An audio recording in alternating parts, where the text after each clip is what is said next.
Last time నేను ఇదే stage మీద ఉన్నప్పుడు మన డాన్సర్స్కి హెల్త్ ఇన్సూరెన్స్ చేపిస్తా అని చెప్పారు చరణ్ సార్.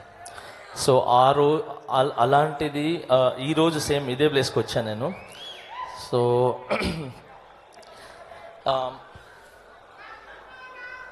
మా యూనియన్లో ఇట్లా అడగగానే నాకు ఇట్లా డాన్సర్స్కి చాలా కష్టపడతారు అంటే అస్సలు వాళ్ళ కష్టం గురించి చెప్పొద్దు, నాకు తెలుసు. ఏం కావాలంటే వాళ్ళకి హెల్త్ ఇన్సూరెన్స్ ఉంటే బాగుంటుందని అని చెప్పాను. అప్పుడు మాట ఇచ్చారు ఖచ్చితంగా నేను చేస్తానని చెప్పి. సో అలాగే మా డాన్సర్స్ యూనియన్కి ఇమ్మీడియట్లీగా 40 lakhs హెల్త్ ఇన్సూరెన్స్. నాకు హ్యాపీ ఏంటంటే మా యూనియన్లో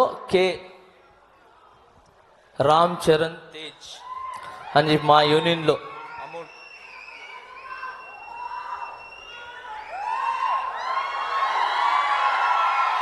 40 lakhs